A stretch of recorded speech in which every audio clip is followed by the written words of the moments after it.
So my past week has been completely dominated by one thing: Tony Hawk's Pro Skater. Specifically, the new Tony Hawk Pro Skater 1 and 2 Remastered game. I can't stop playing it. It's insanely good. I'm having a blast with this game. If you were around in the late 90s and early 2000s, you're aware of how unbelievably popular the Tony Hawk games were, helping to usher in a skateboarding craze during that time period, and I was all about it. I picked up skating because of these games, and when I heard the remasters were coming out back in May, I was so excited I even dusted off my old board for the first time in years. These games were a huge part of my childhood. My board's looking pretty rough these days. It's literally 20 years old, and I'm shocked it survived this long. Luckily, I do have a new board now, as I picked up the collector's edition of Tony Hawk Pro Skater 1 and 2 Remastered. You know, it's a little strange. The game was announced on May 12th, and there's a song by Lagwagon in Tony Hawk Pro Skater 2 called May 16th. I wish they had just waited a few days and announced it then. The song even says the day is a Saturday, and this year, May 16th, did fall on a Saturday. Just feels like a missed opportunity in my opinion, but oh well. I feel like they used the perfect balanced cheat to make this game. It avoided all the pitfalls that usually happen with remastered games.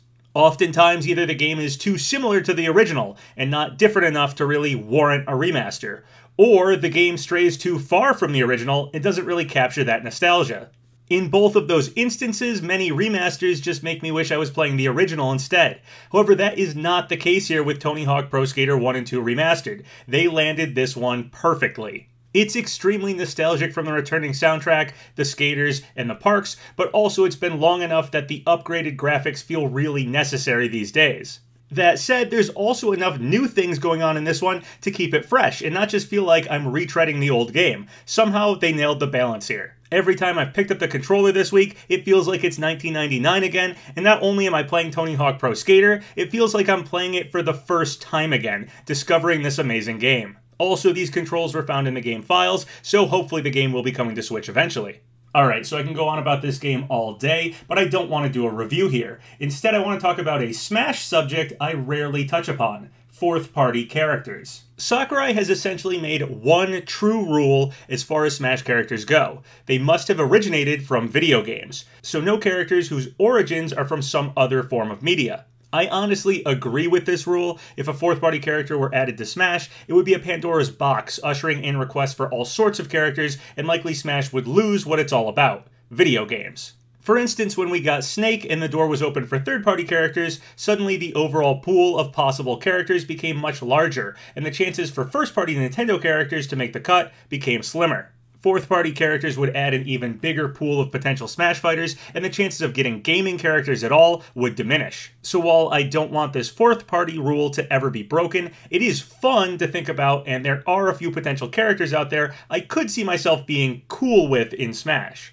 Again, I'd rather keep the rule as it is, but that doesn't mean, hypothetically speaking, there aren't any fourth-party characters I'd totally love to see if they had to happen. So today I'm going to give you guys my top 10 fourth-party characters I'd be cool with in Super Smash Bros. Actually, this list is more like fourth and fifth-party characters. Yeah, I actually think there's a fifth party here, and not just the fourth. Honestly, the whole parties thing is like fan terminology anyway for the most part. This isn't exactly officially laid out, so I think everyone has their own way of defining this stuff. Plus, I just spent the last week playing a skateboarding game, so I'm feeling like rebelling against the norm anyway here, so I'm adding a fifth party. So before I go over my list, I'm going to go over how I personally define the parties here, so everyone's on the same page. First party is simple. These are characters from Nintendo themselves. A good example would be Mario. Second party is a little undefined and rarely talked about, as it isn't much different from first party. It's sort of characters from companies directly involved with Nintendo. A good example, in my opinion, is Pikachu from Game Freaks and the Pokemon Company. But second party rarely gets talked about as anything different than first. Third party is one I think everyone understands and is talked about the most in contrast with first party.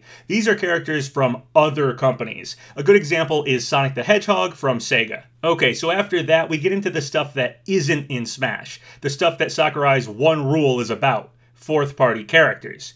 These are characters originating from something other than video games. A good example of a fourth-party character is Darth Vader from Star Wars. There are lots of Star Wars video games, of course, but Star Wars is first and foremost a movie series, so Darth Vader is not a gaming character despite being in many video games. And then there's my personal thoughts on there actually being another party, a fifth party. And again, my top 10 list will be both fourth and fifth party potential Smash fighters. What I consider to be fifth party is real people and things that actually exist. An example would be like Barack Obama getting in Smash. He's not a character from some form of media, he's an actual person. Surprisingly, I think we've actually come closer to fifth party characters in Smash than fourth party characters. The Miis were shown off with a lot of tie-ins to real life people and how Miis can essentially get them into Smash. Also, Elijah Wood really likes Animal Crossing apparently, so that's pretty cool.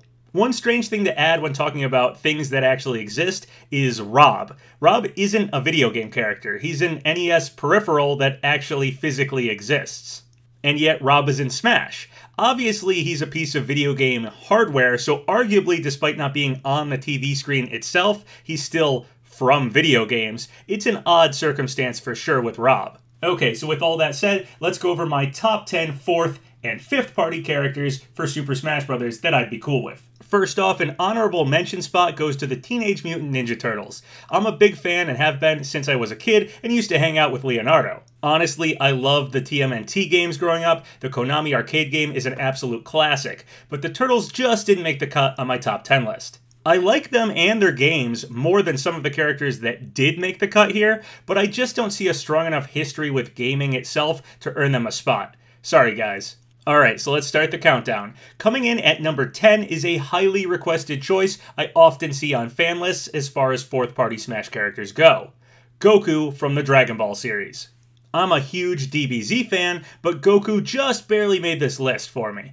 Excellent moveset potential here for sure, and possibly the most iconic anime character in the world. But the main reason Goku just made the cut for me is because of his strong video game history. Most of the characters on this list made it in because of their importance or significance to gaming itself, as I've always been on board with the view that Smash is a celebration of gaming. And with Goku, there are tons of Dragon Ball series games, going back all the way to the NES and up until today. So Goku gets a place on this list because of the gigantic amount of games to his name. Though personally, with so many DBZ fighting games out there already, I think anyone who truly wants to play as Goku in Smash is probably better off just sticking to some of those other fighting games. Okay, next up coming in at number 9 is Ralph from Wreck-It Ralph. Pixar's Wreck-It Ralph had a lot of gaming crossovers within the movie, and I thought they did an excellent job making a fake gaming character fit right in alongside our real-world gaming icons. But what really impressed me with Wreck-It Ralph was that I totally went into the movie excited to just spend my time spotting gaming references, but ended up actually really liking these fake gaming characters they came up with. It's sort of like how Toy Story was fun to see some real toys in the movie, but I left the movie really invested in some of the made-up ones, like Woody and Buzz. Woody, of course, sort of invokes the feelings of, like, Howdy Doody dolls, and similarly, I think Ralph invokes the feelings of Donkey Kong. So Pixar's gotten really good at giving us new characters that we instantly bond with and feel like we've known forever, and fit in with the rest of these things. In Toy Story's case, the toys fit in with the toys we actually own. And in Ralph's case, he fits in among these gaming icons. Ralph fits in that gaming world so well, I think he'd fit into Smash as well. Speaking of Disney stuff, coming in at number 8 is Mickey Mouse himself. Mickey Mouse has some strong connections to one of the most popularly requested characters for Smash, Sora from Kingdom Hearts. But Mickey actually earned a spot here mostly because in the 90s, when I was growing up, I don't recall there being that many things involving Mickey Mouse beyond like being part of the Disney logo. So where was I actually introduced to the character of Mickey Mouse? Video games. Mickey had a ton of games in the 90s and was honestly one of the few places he was still relevant. I can't actually recall many Mickey Mouse cartoons that were very current back then. The way most kids learned about Mickey Mouse, I feel, was actually from these games. And surprisingly, Mickey Mouse has actually been directly referenced in Smash before. Back in Brawl, some Mickey Mouse Game & Watch games are mentioned. So I guess it wouldn't be that crazy to get Mickey Mouse in Smash. Number 7 on this list is Geralt from the Witcher series. The Witcher games are incredibly popular, and The Witcher 3 specifically won lots of awards and had universal praise. It's a game worthy of Smash inclusion. In fact, Geralt is so well known for the game series, many people don't even realize he isn't a video game character. The Witcher is actually a series of books, and it's now a Netflix show as well. But this character does originate from a book series and therefore is fourth party. So if Elijah Wood's Frodo can't get into Smash, neither can Geralt. However, if Sakurai made an exception to his rule and let the Witcher series show up in Smash, I don't think too many people would object to that. Alright, number 6 is yet again another one from Disney, Scrooge McDuck. The NES system had a lot of great games, and many of those games were made by Capcom. One of the best Capcom games on the NES were the DuckTales games.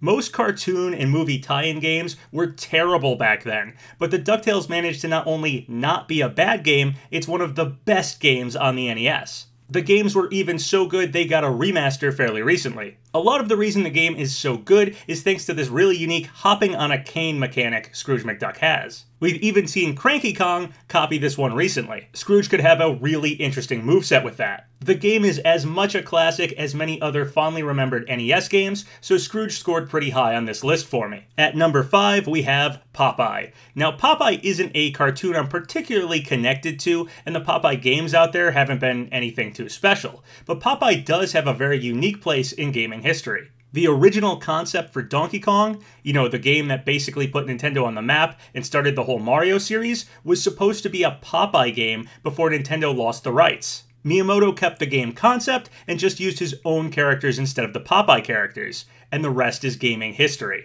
We wouldn't even have Mario if it wasn't for Popeye. Popeye, also like Mickey Mouse, has been referenced in Smash before in Brawl. Also Hamtaro, oddly enough. Anyway, as odd of a choice as Popeye seems, he really is extremely important to gaming history, so he earned a spot on this list. Okay, number 4 goes to the nerd himself, James Rolfe. That's right, AVGN, the angry video game nerd, is number 4 on my list. I absolutely love AVGN's videos, and I think he's carved out a nice spot for himself in the history of video games. Like it or not, a big part of gaming in the modern era is watching people play and review games online, on things like YouTube and Twitch and stuff.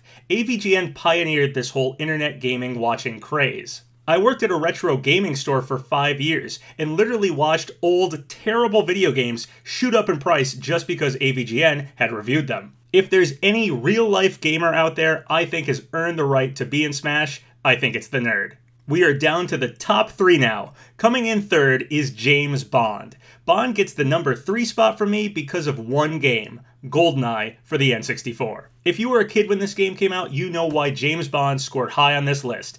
This game was a phenomena, and everyone I knew at the time was playing it. It was the couch co-op multiplayer game. Before Halo, before Call of Duty, the couch co-op first-person shooter craze started with GoldenEye. Kind of strange it all started with this James Bond movie tie-in game, but hey, the people at Rare make some quality games. Sakurai has even mentioned that Bond was a potential Smash character back in the day. That's how popular and impactful this game was. The motion sensor bomb item in Smash has an odd history. Its origins are from GoldenEye, and then later Perfect Dark, which was Rare's first-person shooter series to kind of carry the torch beyond the James Bond franchise. So it's clear James Bond has already impacted Smash Bros. If Bond was added, I of course would want it to really represent GoldenEye 007 on the N64 specifically, and not so much the long history of the Bond series itself. So if I had a choice, I'd want a polygon N64 graphics style looking James Bond. I'd welcome that character with open arms. Okay, so coming in second goes to the very reason I even did this video in the first place,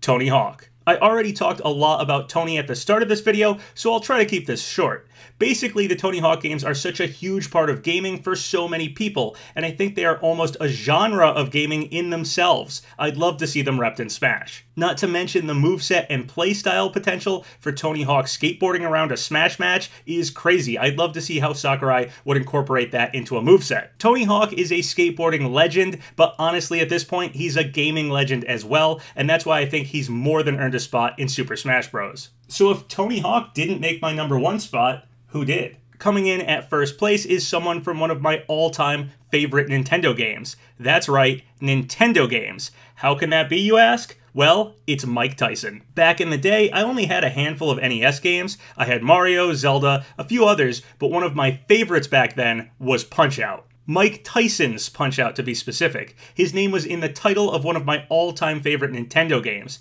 That alone puts him up there in my mind with Mario and Link when I think of the NES. My most wanted characters for Smash have always been Geno, Banjo-Kazooie, and Little Mac from Punch-Out! I absolutely love that game, and I'm so happy that Little Mac is in Smash these days. However, the Punch-Out series dropped its ties with Mike Tyson, but when I originally played it, he was the face of this game, one of the toughest final bosses in NES history. As a huge fan of the Punch-Out series, and with tons of nostalgia for this game, I'd be more than happy to see Tyson show up on the Smash roster one day. And that earned him the #1 champion spot on my list of top 10 4th and 5th party characters I'd be cool with in Super Smash Bros. So that's my list of top 10 4th and 5th party characters I'd be cool with seeing in Smash. Sorry to all the Shaq Fu and Shrek fans out there. So what do you guys think of this list? Are there any 4th party characters you'd be cool with seeing in Smash that I didn't mention? Let me know in the comments below.